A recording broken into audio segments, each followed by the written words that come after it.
नमस्कार। थिंक वो टुमारो का ये तीसरा वीडियो है, foundation course of stock market.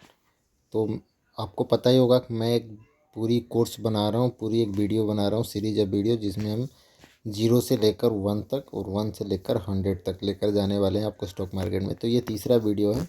अभी तक हमने डिस्कस किया था कंपनी कैसे हेड करती है स्टॉक मार्केट की तरफ। स्टॉक मार्केट की बाकी दोनों वीडियो आप नीचे डिस्क्रिप्शन में लिंक है, वहाँ देख सकते हैं।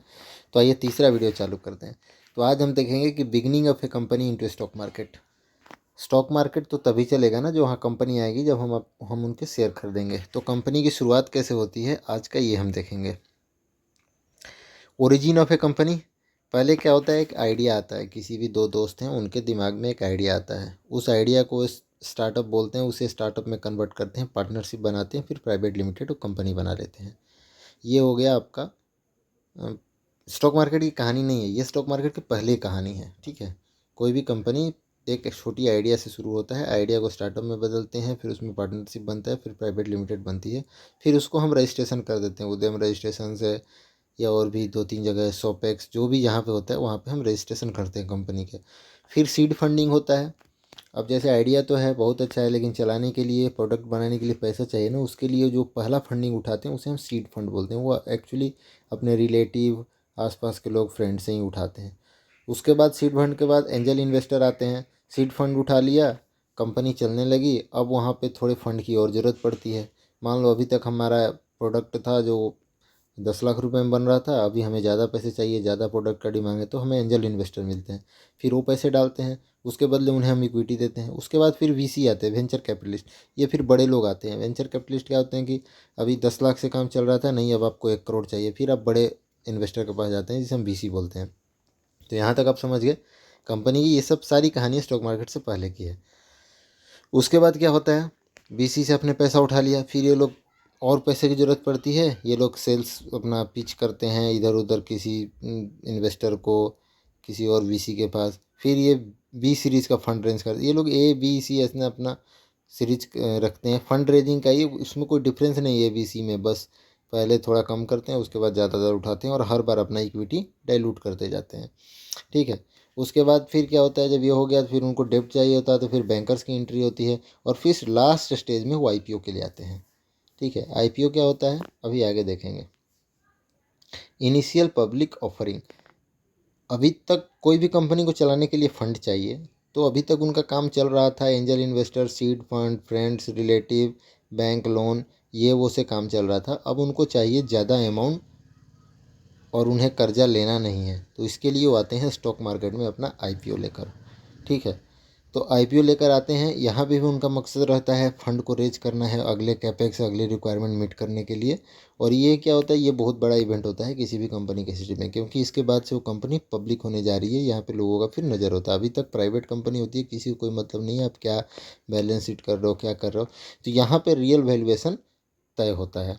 पहले लोग बोलते थे ना कि पेटीएम को पैसा चाहिए तो स्टॉक मार्केट में क्यों नहीं चले जाते। अरे तू आए तो देखा ना आपने, 2000 से लोग 900 का वैल्यूएशन ला दिए थे। तो यहाँ पे रियल वैल्यूएशन तय होता है। फिर after successful completion of IPO company becomes limited and public company. ठीक है, यहाँ तक आपको कोई दिक्कत, डाउट, थोड़ा तेज जा रहा हूँ, लेकिन कोई दिक्कत हो तो आप कमेंट कर सकते हैं। चलिए, उसके बाद क्या होता है कि आईपीओ है, एक इवेंट है। उसमें एक्चुअली आईपीओ लाते कैसे हैं, पहले वो लोग अपने एक मर्चेंट बैंकर लाते हैं, जो भाई सारे आईपीओ का पैसे का काम वाम करेगा, जितने भी बीड आएंगे वो कलेक्ट करेगा। उसके बाद वो पहले एक मर्चेंट बैंकर को अपॉइंट कर लेते हैं, मान लो कोटक को कर लिया, किसी को कर लिया। फिर वो apply to SEBI with registration statement. फिर मर्चेंट बैंकर के बाद वो फिर सेबी के पास रजिस्ट्रेशन करते हैं, फिर उनको सेबी से क्लियरेंस मिलता है, फिर वो डीआरएसपी फाइल करते हैं। ये डीआरएसपी बहुत इंपॉर्टेंट, जैसे कॉलेज का प्रोस्पेक्टस होता है ना कि भाई कॉलेज में ये चीज़ें हैं, ये आप आइए एडमिशन ले लीजिए, तो यही है इनका डीआरएसपी। ये पब्लिक के सामने रखते हैं कि हमारा बैलेंस शीट ये है, हमारा पिछले 3 साल का सेल ये है, हम ऐसे वैल्यूएशन पे मांग रहे हैं, हम इतना प्राइस मांग रहे हैं, जो भी है। उसके बाद आईपीओ बनता है, फिर वो प्राइस फिक्स करते हैं, फिर बुक बिल्डिंग, वो ये एक प्रोसेस है जो मतलब जब अब आगे मैं जब बताऊंगा तो पूरी इसकी बुक बिल्डिंग पे एक वीडियो बनाऊंगा। फिर आईपीओ क्लोज होता है और फिर लिस्टिंग हो जाती है। तो ये है सीक्वेंस ऑफ इवेंट। अभी तक यहाँ तक आपने समझ लिया, हमने आईपीओ लेकर आ गए, लेकिन आईपीओ के टाइम जब आता है ना, तो कुछ टर्मिनोलॉजी है जो आपको समझना चाहिए। फ्रेश इशू, आपने सुना होगा कि 5,000 करोड़ का IPO है जिसमें 3,000 करोड़ फ्रेश इशू है और 2,000 करोड़ OFS है।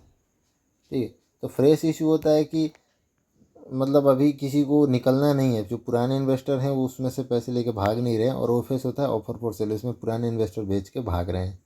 ठीक है, floor price, cut off price. Floor 3 price actually, जो भी IPO का पहला प्राइस आता है वो 3 प्राइस होता है। जब मान लीजिए कोई कंपनी है जो IPO ला रही है 5,000 करोड़ की, तो उसने अपना 3 प्राइस बैंड रखा है कि मेरा एक शेयर 50 का रहेगा, 53 का रहेगा, 55 रहेगा। तो फ्लोर प्राइस हुआ 50 हुआ, कट ऑफ प्राइस हुआ 55 हुआ। ठीक है, प्राइस बैंड वही है तीनों प्राइस। फिक्स प्राइस IPO, कुछ IPO होते हैं जो फिक्स प्राइस लाते हैं, नहीं भाई 55 में ही दूंगा, तुम 53, 55, 54 का नौटंकी नहीं है। अगला है ओवर सब्सक्रिप्शन। यहाँ पे 3 terminology, over subscription, under subscription.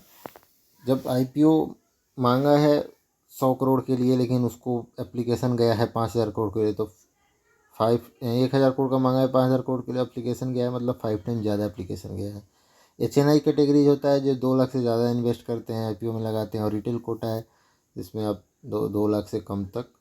ये डिसाइडेड होता है IPO में कि हाँ भाई IPO है, फ्रेश इशू है, वो OFS है 5,000 करोड़ का, तो उसमें से 35% रिटेल का है, 40% HNI का है, उसका DNI का है, वो डिसाइडेड होता है। अब जब DRHP पढ़ोगे तो पूरा आपको पता चल जाएगा। यहाँ पे बस सब टर्मिनोलॉजी समझो। ग्रे मार्केट प्रीमियम, जिस दिन IPO का DRHP आता है उस दिन से ना grey market premium. Grey market और प्राइमरी मार्केट, प्राइमरी मार्केट क्या है, जहाँ पे IPO आता है। ग्रे मार्केट क्या है ना, अनलिस्टेड मार्केट है, जहाँ पे अभी तक चल रहा होता है भाव। एक होता है ना गली का बाजार, वो बाजार है। वहाँ पे जैसे 50 रुपये पर शेयर का IPO है, लेकिन ग्रे मार्केट उसका 10 चल रहा है, मतलब वो 60 चल रहा है ऑलरेडी उसका। जितना ज़्यादा ग्रे मार्केट होगा उतना ज़्यादा ओवर सब्सक्रिप्शन होगा, मतलब लिस्टिंग गेन बढ़ लेता है। लिस्टिंग गेंस क्या है, लिस्टिंग गेंस वही है कि IPO डिसाइड हुआ था कि 55 पे आने वाला है, लेकिन जिस दिन वो लिस्ट हो रही है उस दिन वो 100 पे, सॉरी ज़्यादा बोल दिया मैं, 70 पे लिस्ट हो रही है, मतलब आपको 25 रुपये का लिस्टिंग गेन मिल रहा है, यानी आपको लगभग 50% का प्रॉफिट मिल रहा है। तो ये है लिस्टिंग गेन। तो अब मैं इसको समराइज़ करूँ इस वीडियो को, तो आज के वीडियो में हमने देखा कि ओरिजिन ऑफ ए कंपनी कैसे होता है प्राइवेट लिमिटेड से, फिर वो सीड फंडिंग कर करके फिर IPO तक आते हैं, फिर IPO आने के बाद सारी सीक्वेंस ऑफ इवेंट कैसे हम लाते हैं स्टॉक मार्केट में, उसके बाद कंपनी स्टॉक मार्केट में लिस्ट हो जाती है। जब एक बार लिस्ट हो गई कंपनी, बस यहाँ से इनका बाई सेल चालू हो जाता है शेयर का। तो अब हम आगे देखेंगे अगले वीडियो में। ठीक है, अगर कोई क्वेश्चन है तो यहाँ पे कमेंट कर दीजिए। चौथा क्लास बस थोड़ी देर बाद।